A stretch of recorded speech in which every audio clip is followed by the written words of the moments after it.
Palavra da Verdade, a exposição bíblica com Hernandes Dias Lopes. Abra sua Bíblia comigo, por favor, em Lucas, capítulo 16, versos 19 a 31.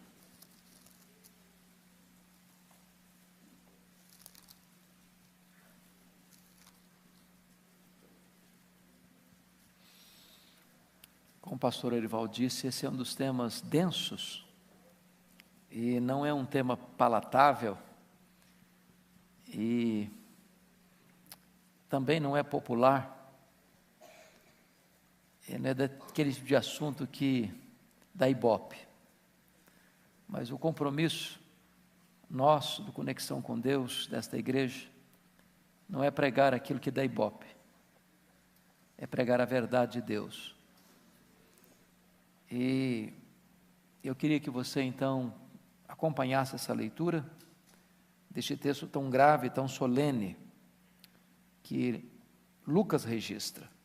Está escrito: ora, havia certo homem rico que se vestia de púrpura e de linho finíssimo, e que todos os dias se regalava esplendidamente.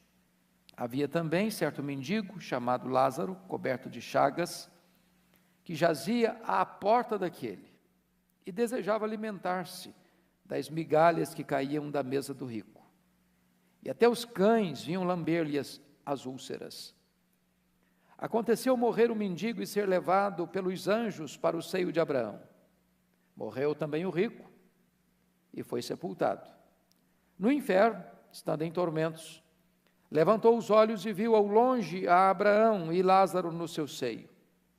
Então, clamando, disse: Pai Abraão, tem misericórdia de mim, e manda Lázaro que molhe em água a ponta do dedo e me refresque a língua, porque estou atormentado nesta chama. Disse, porém, Abraão: Filho, lembra-te de que recebeste os teus bens em tua vida, e Lázaro igualmente os males. Agora, porém, aqui ele está consolado, tu em tormentos. E além de tudo, está posto um grande abismo entre nós e vós, de sorte que os que querem passar daqui para vós outros não podem, nem os de lá passar para nós. Então replicou: Pai, eu te imploro que o mandes à minha casa paterna, porque tenho 5 irmãos, para que lhes dê testemunho, a fim de não virem também para este lugar de tormento. Respondeu Abraão: Eles têm Moisés e os profetas, ouçam-nos. Mas ele insistiu: Não, pai Abraão, se alguém dentre os mortos for ter com eles, arrepender-se-ão. Abraão, porém, lhe respondeu: Se não ouvem a Moisés e aos profetas, tampouco se deixarão persuadir, ainda que ressuscite alguém dentre os mortos. Eu quero tratar nesta noite, então, irmãos, sobre a dura realidade do inferno. Há uma coisa notável nesta passagem que acabamos de ler. Ela é fácil de entender. Você pode discordar dessa passagem, você pode negar a verdade dessa passagem, você pode desprezar o ensinamento dessa passagem. Só uma coisa você não pode jamais admitir, é que essa passagem não seja clara. Ela é absolutamente clara. E a verdade essencial que esta passagem traz é que a vida não é simplesmente viver, e que a morte não é simplesmente morrer. É claro que há muitas especulações sobre a morte, sobretudo do que acontece depois da morte, sobre o que acontece além da sepultura. Há muitas pessoas que recorrem aos médiuns para buscar esclarecimento acerca do estado das pessoas que morreram, onde estão, como estão. Nesse texto, Jesus abre as cortinas, levanta a ponta do véu e nos mostra o que vem depois da morte: céu, seio de Abraão ou inferno. Esta parábola, portanto, fala-nos de dois homens, o rico e o Lázaro. A parábola está dividida em dois atos. O primeiro ato, aquele que acontece do lado de cá da sepultura. O segundo ato, o que acontece do lado de lá da sepultura. Esta passagem oferece para nós três contrastes: contraste na vida, contraste na morte, contraste na eternidade. Na vida, há um rico e há outro que é pobre. Na morte, um é sepultado, o outro, como indigente, talvez nem sepultamento teve. Na eternidade, um está no céu, o outro está no inferno. Então eu gostaria que você pudesse acompanhar comigo esse primeiro ato. O que acontece do lado de cá da sepultura. Então vamos olhar em primeiro lugar o rico. O rico. Se você observar comigo, e você pode, por favor, repetir comigo o verso 19, vamos juntos? Ora, havia certo homem rico, que se vestia de púrpura e de linho finíssimo, e que todos os dias se regalava esplendidamente. Preste atenção que o Senhor Jesus Cristo não poupa intensidade na sua fala. Se vestia de púrpura, que era uma veste caríssima, porque púrpura era uma veste tingida com um molusco do fundo do mar. O preço era caríssimo, só os senadores, só os grandes líderes de Roma podiam vestir roupa de púrpura. E esse homem vestia de púrpura e de linho finíssimo. Então ele andava na alta moda e na moda cara. Diz o texto que ele todos os dias, não alguns dias, não feriados, não ocasiões especiais, mas todos os dias se regalava, mas não de qualquer maneira, esplendidamente, esplendidamente. Bom, notem comigo que a vida deste homem era uma vida de luxo e de festa. Mas a Bíblia não o acusa de crimes. Você não vê nenhuma acusação que ele era um criminoso. Você não vê nenhuma acusação que ele era um corrupto. Você não vê nenhuma acusação que ele era um ladrão. Você não vê nenhuma acusação que ele era um fraudulento, assassino, ébrio ou imoral. Tampouco este homem é acusado por ser rico. Seu problema certamente não era a riqueza, possuir dinheiro. O problema dele era ser possuído pelo dinheiro. O problema dele não era a riqueza, o problema dele era a riqueza sem Deus. O problema dele não era o dinheiro, o problema dele era não amar o próximo. Seu problema é que o dinheiro era o seu próprio Deus. Seu problema é que ele era o centro do universo. E ele vivia para ele tinha o dinheiro dele para ele, e ele usava tudo que tinha para o bem dele. Porém, um dia, a morte arrancou o copo da alegria de seus dedos cheios de anéis. A doença chegou, a morte veio sem mandar telegrama, e ele morreu. E que funeral, hein? Que funeral. Quantos discursos, quantos elogios, quantas flores, quantas coisas lindas foram ditas, e eu imagino que até o momento do corpo baixar à sepultura, agora todos dizem: descansou, descansou. Mas não se esqueça, essa é apenas uma parte da história, um lado da história.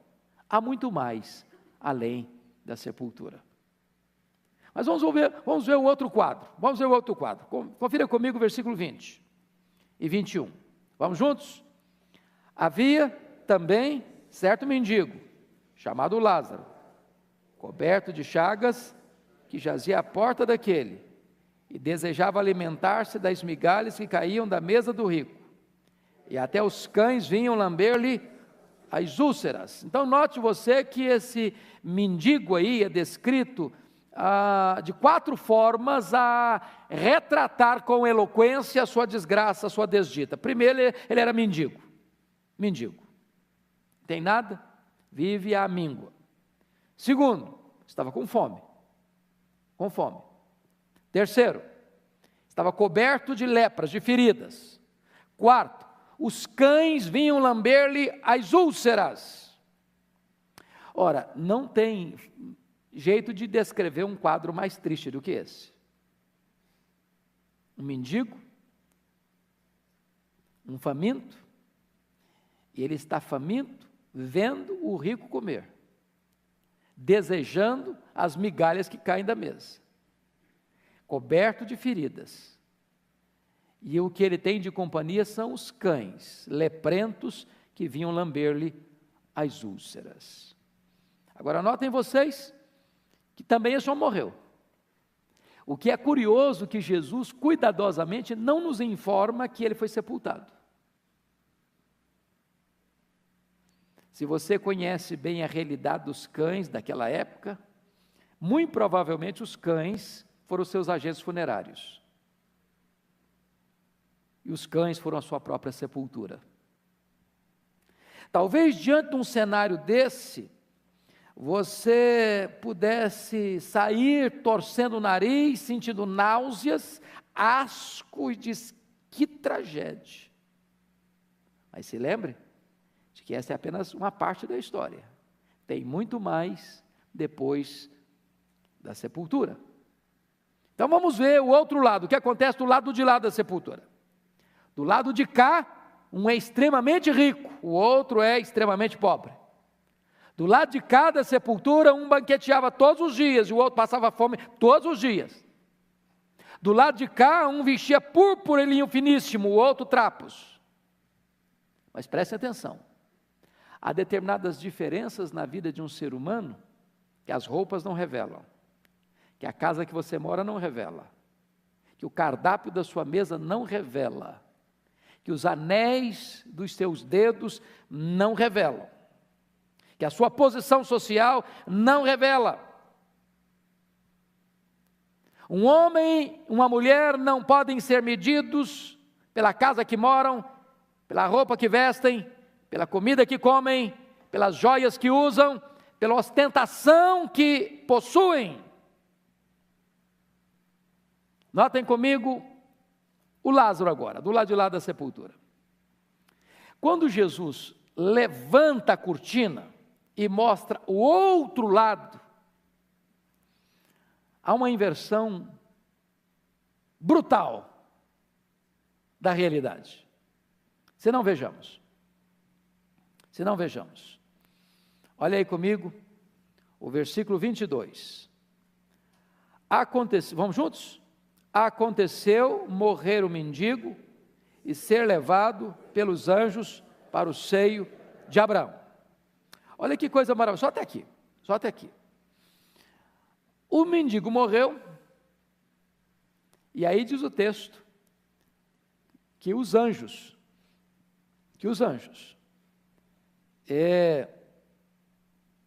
não foi um anjo apenas, foi um cortejo, um séquito de anjos. Levando o corpo dele? Não, certamente não. Levando a sua alma.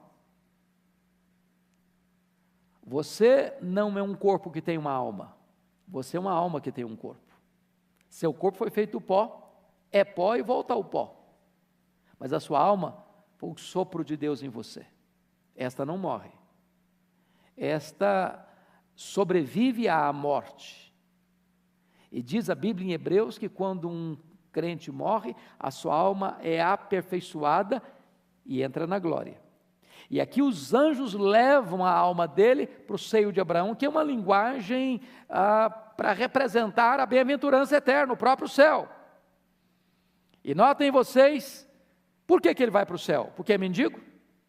Alguém vai para o céu porque é pobre? Alguém vai para o céu porque passa fome? Alguém vai para o céu porque tem doença? Alguém vai para o céu porque os cães são seus amigos mais achegados? Não. É claro que é uma parábola, e Jesus aqui quer nos dar algum ensinamento, porque a palavra Lázaro, o nome Lázaro significa Deus é o meu auxílio. Então, o simples fato do seu nome já representa para nós em quem Lázaro confiava, a despeito das tragédias que se abateram sobre ele. Porque algumas pessoas dizem, bom, se você é um crente, então você não pode ficar doente. Se você é crente, você não pode ser pobre. Se você é crente, você não pode passar privações.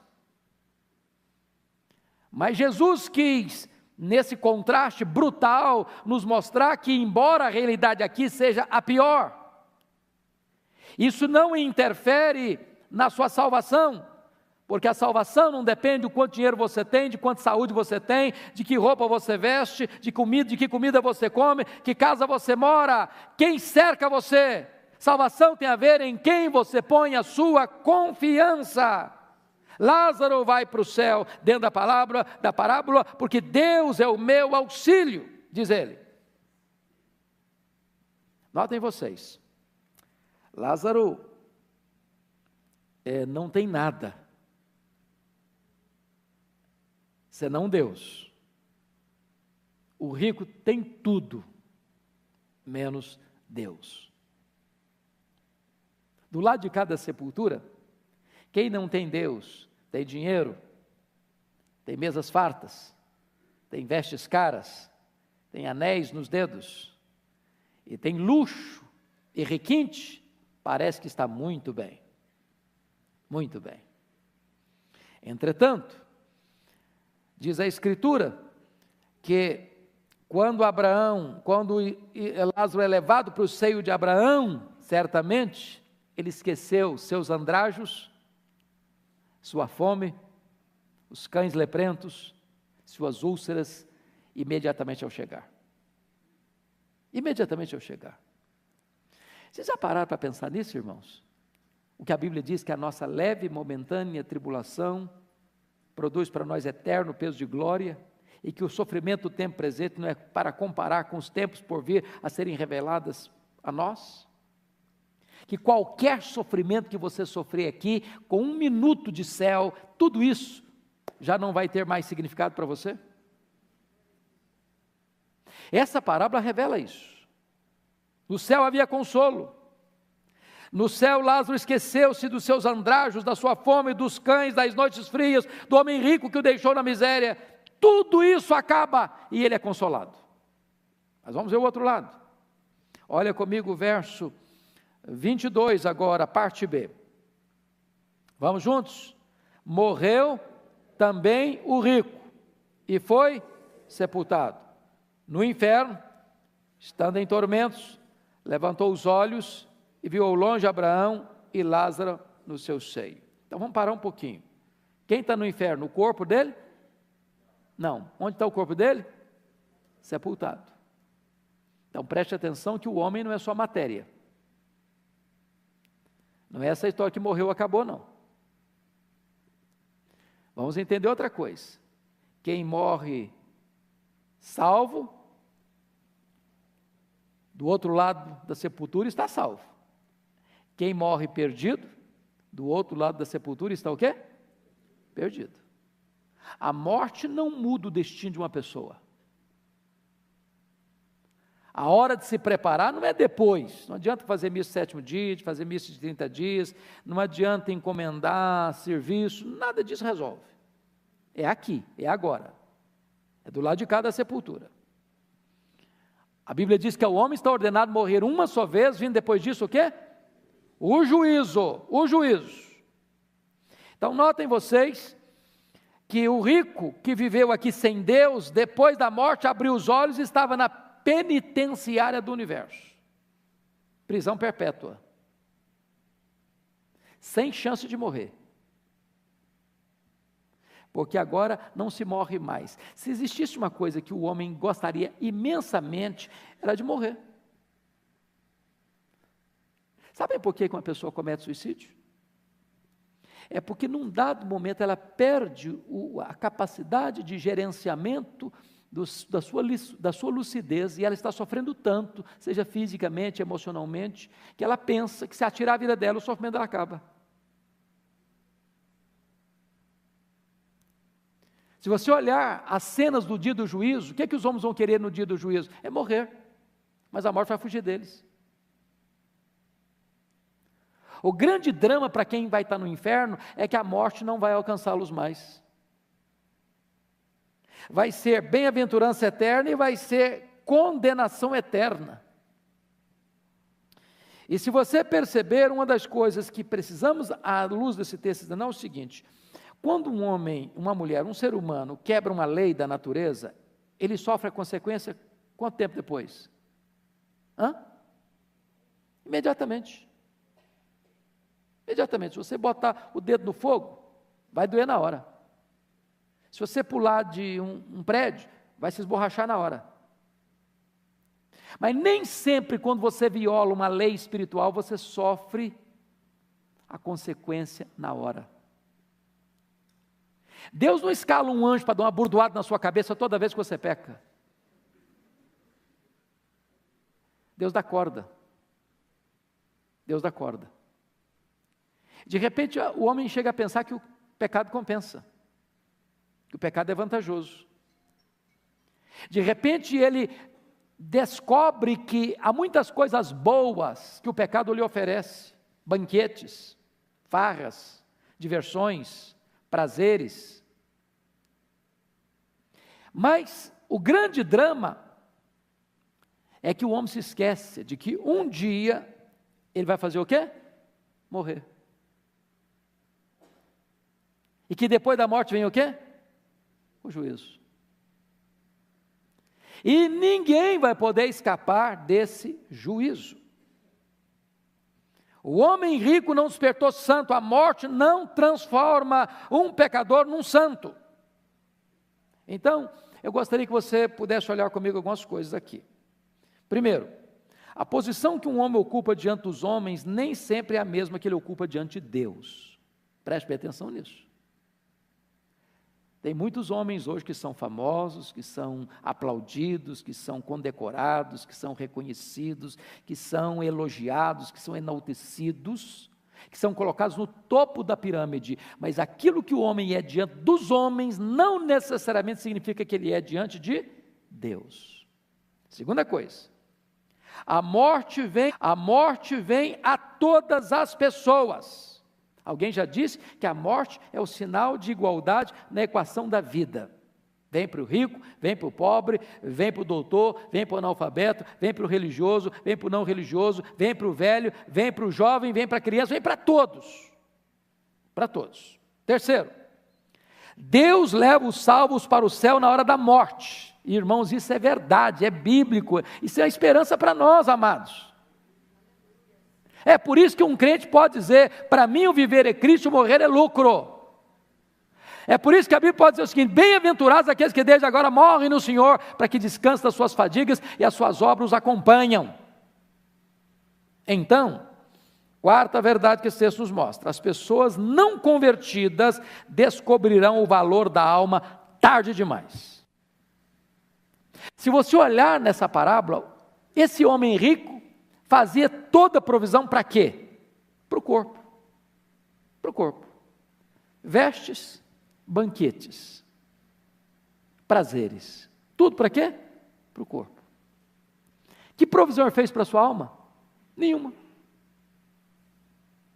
Agora preste atenção, e o pastor Ivan estava conversando comigo hoje antes do culto, a questão do mamon, do dinheiro, do Deus dinheiro, deste ídolo pagão chamado mamon. Ele exige atenção total, dedicação exclusiva. Ele domina as pessoas.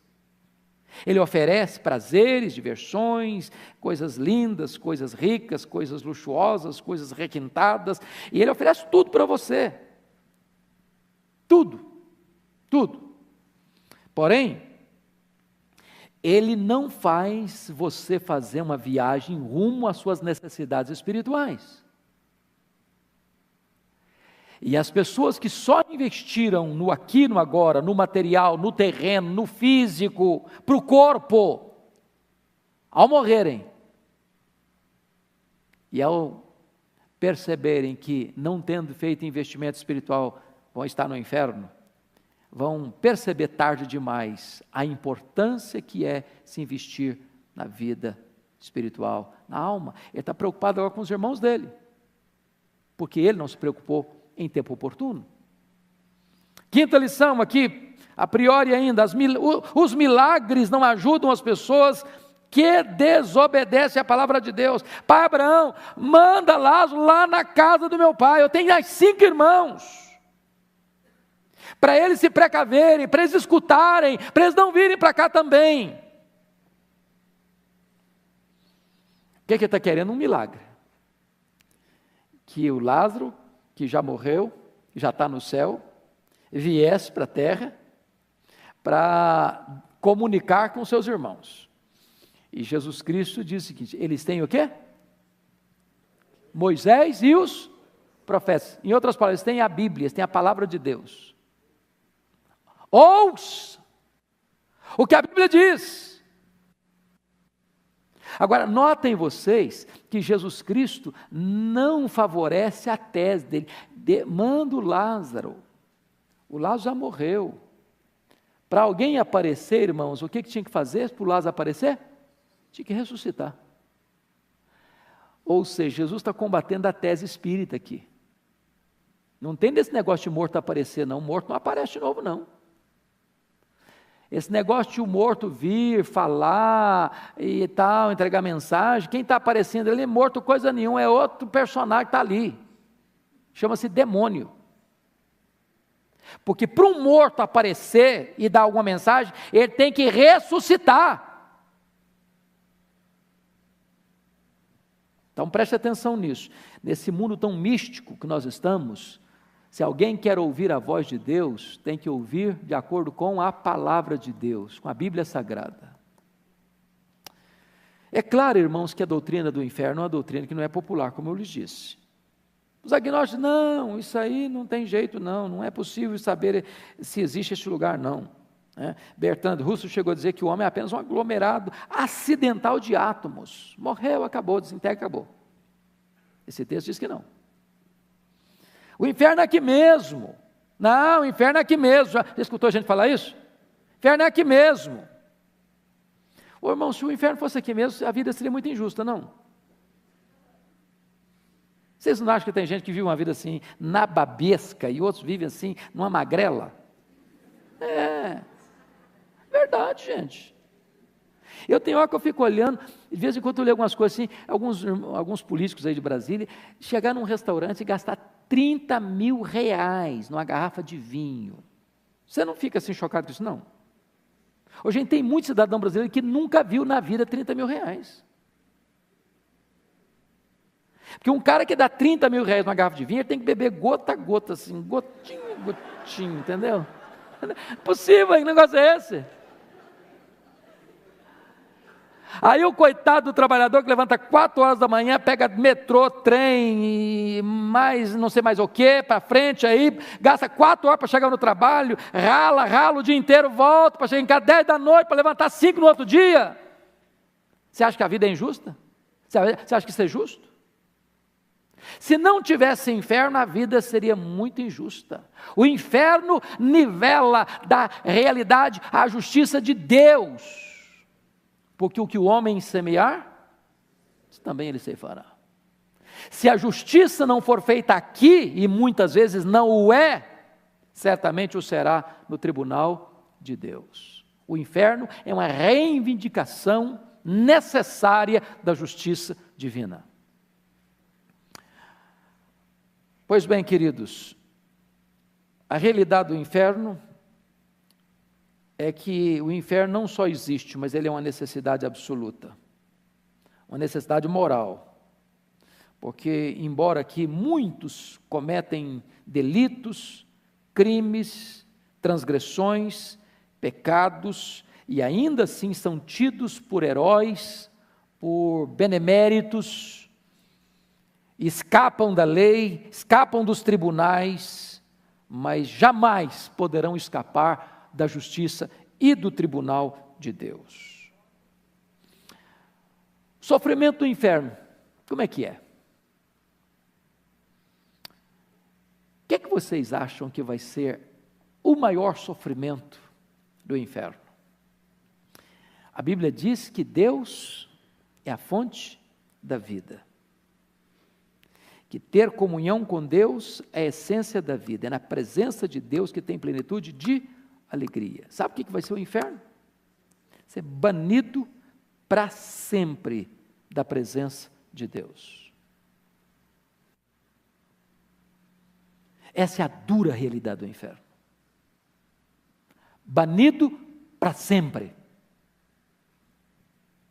Para sempre. E a Escritura, então, vai descrever o inferno da seguinte maneira. Lá em Isaías 57, 21, diz que não há paz para os ímpios.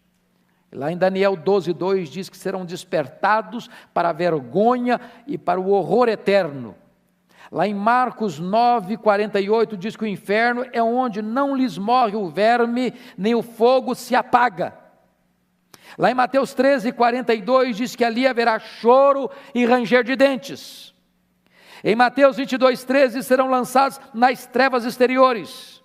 Em Lucas 16, 23, 24, o texto lido, serão atormentados em chamas. E Apocalipse capítulo 14, 11, diz que a fumaça do seu tormento sobe pelos séculos dos séculos. Então, com a Bíblia aberta aí no texto, vamos olhar algumas coisas. O que é o inferno? Quais são as imagens do inferno? Primeiramente, olha comigo o verso 23. Você pode ler o 23 comigo? Vamos juntos? No inferno, estando em tormento, levantou os olhos e viu ao longe Abraão e Lázaro no seu seio. Primeira coisa que está escrita aí, que é um lugar de quê? Tormento. Ô, irmãos, alguns querem amaciar isso, dar uma ideia mais light, dizendo que esse tormento aqui é figurado, que não é bem assim, que não é literal, mas é melhor não arriscar, não? Vai que Jesus está falando literal mesmo.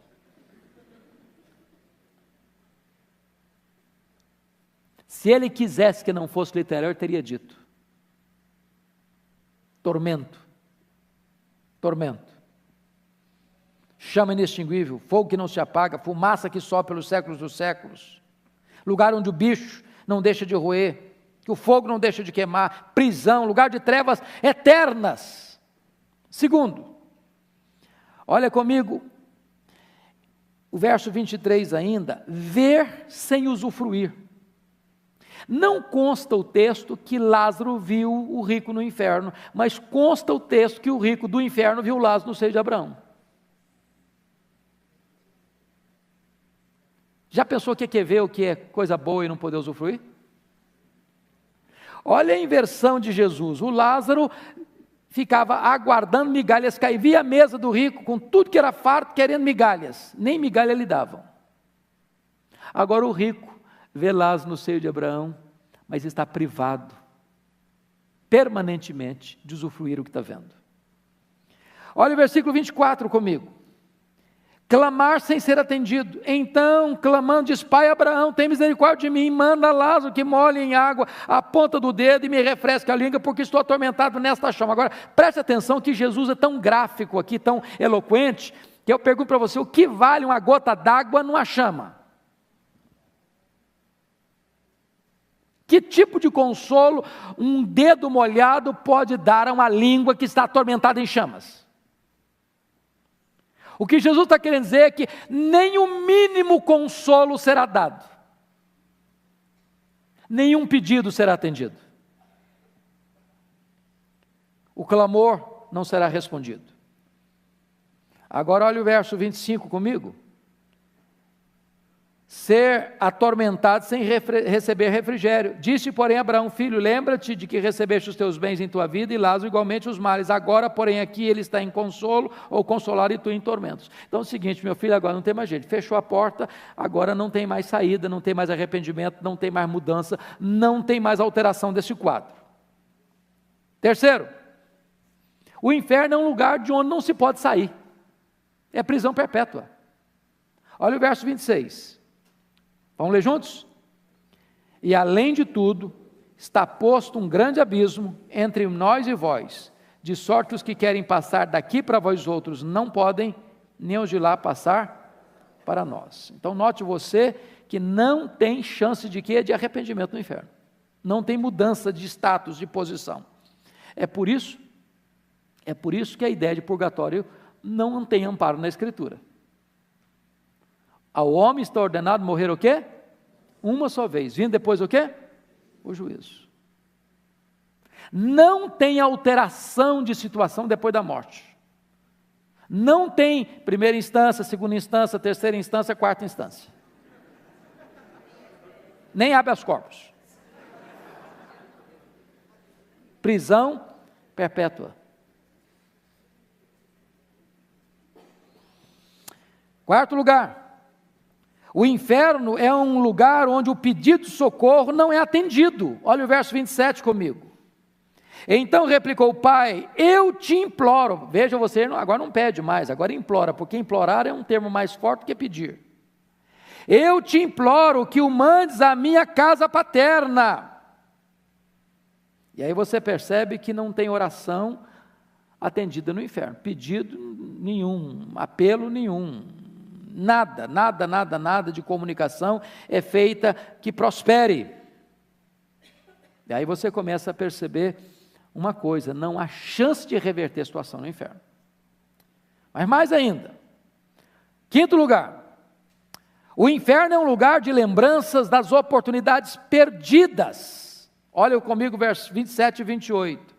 Então replicou o pai, eu te imploro que o mandes à minha casa paterna, porque tenho 5 irmãos, para que lhes dê testemunho, a fim de não virem também para este lugar de tormento. Ô meu filho, por que você não pensou nisso antes? Por que você não fez enquanto era tempo? Você não amava seus irmãos? Por que você não cuidou deles? Por que você não falou disso para eles enquanto podia? Enquanto você tinha oportunidade? Preste bem atenção, irmãos, não há chance de você fazer o que você não está fazendo e precisa fazer depois que você morrer, acabou. Você tem que fazer alguma coisa pela sua família? Faça hoje. Você tem que falar de Jesus, não adianta chorar no funeral, faça hoje, fale hoje, mande uma carta, mande um e-mail, mande uma Bíblia, faça um telefonema, manda alguma coisa, peça alguém para ir lá, faça alguma coisa pela sua família enquanto você pode. Que depois que você morrer, depois que alguém da sua família morrer, acabou a sua chance de ajudar. É o que o texto está dizendo. Agora você percebe uma coisa? Não tem ateu no inferno. Não tem. O cara que nunca pensou em Deus, começa a pensar. O cara que nunca pensou nem em salvação dele mesmo, começa a preocupar com a salvação dos outros, mas não tem mais jeito. Portanto, o inferno, sexto lugar, é um lugar de onde não se pode mais ajudar a família. Versos 28 a 30. Você lê comigo? Vamos juntos?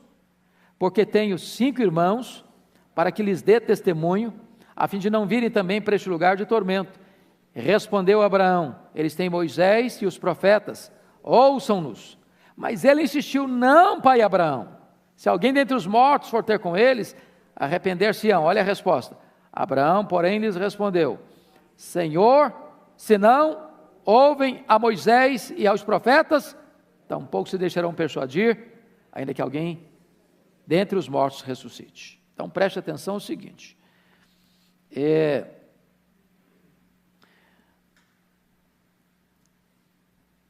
ainda que um morto pudesse ressuscitar e aparecer para pregar, não vai ter efeito melhor do que anunciar para essa pessoa o Evangelho, o que está na Bíblia.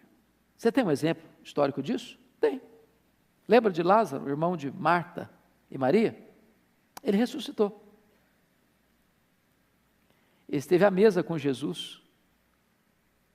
E os judeus se arrependeram porque Lázaro ressuscitou? Não. Sabe o que os judeus quiseram fazer com ele? Matá-lo. Matá-lo. Então essa ideia mística de que se alguém vier da morte e aparecer aqui e entrar por esse templo, o fulano tal morreu, todo mundo sabe que ele morreu e ressuscitou, olha o cara aí, gente, que coisa, vamos escutar esse cara, porque esse agora sim está escutando uma mensagem celestial. Nem assim. O que gera fé é ouvir a palavra e a palavra de Deus. Então pregue a Bíblia, pregue a Escritura. Não espere coisas místicas. Mas, amados, eu pergunto a vocês, quanto tempo vai durar o inferno?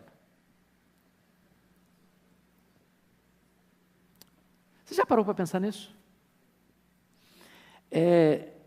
Eu li um livro que foi muito importante na minha vida. O livro é muito difícil de ler, confesso a vocês. Talvez se hoje eu fosse ler, eu pudesse achar melhor um pouquinho. Mas eu li em 78, chegando no seminário, calouro, e era um livro denso, de Aristóteles, as categorias de Aristóteles. Se você nunca leu, tira um dia, se não tiver nada assim para fazer, e leia. Um dia que você estiver bem zen, porque senão você não consegue ler. Mas Aristóteles diz uma coisa interessante nesse livro: você só consegue entender algumas coisas dentro de categorias humanas: tempo, espaço, tamanho. Eu entendo o tempo, eternidade eu não entendo. Por exemplo, se você tirar um dia de 1 milhão de anos, você não tem mais 1 milhão de anos, certo? Claro. Mas eu pergunto, se você tirar 1 milhão de anos da eternidade, quanto sobra? Quanto? Eternidade.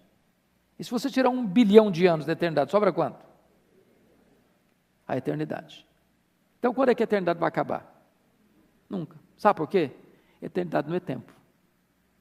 Você e eu sabemos o que é tempo, eternidade nós não sabemos. Agora pense uma pessoa que não morre mais. E ela está lá confortavelmente? Não, ela está em quê? Tormento. Aí ela espera passar 1 ano. Marca na folhinha lá, 1 ano. Aí passou 1 século. 1 milênio. Qual faz a diferença? Qual a diferença? Nenhuma. Ô gente, e se Jesus não estava brincando, hein? E ele não estava. O inferno é muito terrível. É uma dura realidade. Aí alguém pode perguntar, mas é muito cruel falar um negócio desse. Cruel não é falar do inferno. Cruel é ir para lá. Quem mais falou sobre o inferno em toda a Bíblia foi Jesus. Ninguém falou tanto do inferno quanto Jesus. Mas sabe o que é maravilhoso? É que você pode fugir do inferno, escapar do inferno. Você não precisa ir para lá. E qual é a única condição de você não ir para lá? É você crer em Jesus. É você fugir da ira vindoura. É você se arrepender dos seus pecados. É você reconhecer que você é indigno, é pecador, e que a justiça de Deus exige a sua condenação. Porém, a graça de Deus providenciou um meio para você. A ponto de Deus pegar o seu filho, seu amado, seu único filho, e dizer assim: vai lá, meu filho, morre por aquele que merece o inferno.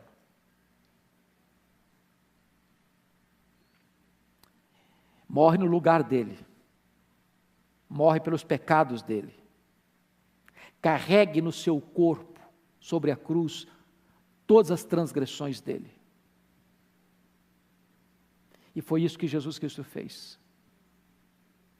Ele levou sobre si o seu pecado, o meu pecado, o nosso pecado. Ele que era bendito eternamente, foi feito pecado por você e por mim. Ele que era exaltado e glorificado pelos anjos, foi feito maldição em nosso lugar. Ele morreu a nossa morte. Ele bebeu aquele cálice amargo da ira de Deus que devia cair sobre a sua e a minha cabeça. Ele morreu a nossa morte, para nos dar a vida eterna. E a Bíblia diz que aquele que nele crê não entra mais em juízo, passou da morte para a vida. A Bíblia diz que aquele que nele crê tem a vida eterna. Hoje, aqui, agora, você pode receber dele o perdão, a vida eterna, a garantia de que a morte não mais dominará você, o juízo não mais terá na sua vida de condenação. Você passou da morte para a vida, você recebeu vida eterna, porque ele morreu a sua morte, ele pagou a sua dívida, e ele deu para você de graça a vida eterna. Seria a maior insanidade possível você ouvir uma mensagem tão grave quanto a realidade do inferno, tapar os seus ouvidos, fechar os seus olhos, endurecer o seu coração. É por isso que Hebreus pergunta assim: como escaparemos nós se negligenciarmos tão grande salvação?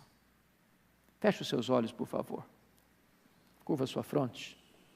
Ponha a sua vida nas mãos de Deus. Se você já é uma pessoa salva por Cristo Jesus, dê graças a Ele por tão grande salvação. Se você entrou aqui, mas não tinha essa segurança, essa certeza, não adie mais, nem um minuto, essa decisão. Agora mesmo, entregue a sua vida a Cristo. Fuja da ira vindoura.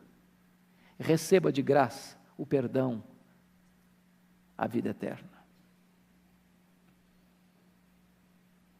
Senhor Deus, o que te pedimos é que Tu apliques a Tua palavra no nosso coração. Tu que conheces os que são Teus, rogamos-te que se há entre nós alguém que ainda não nasceu de novo, não se arrependeu, não pôs sua confiança em Cristo, não foi transformado pelo novo nascimento, não tem uma nova vida em Jesus, não tem o selo do Espírito Santo em sua vida, não tem a garantia e a alegria da salvação, que nesta noite haja salvação nesta casa, que nesta noite este coração se renda ao Senhor Jesus Cristo e o receba agora mesmo como seu Senhor e Salvador, para que fuja da ira vindoura e receba agora mesmo a vida eterna.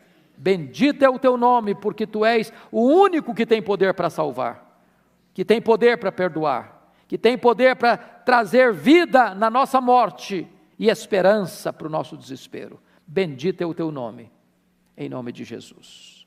Amém. Palavra da Verdade, a exposição bíblica com Hernandes Dias Lopes.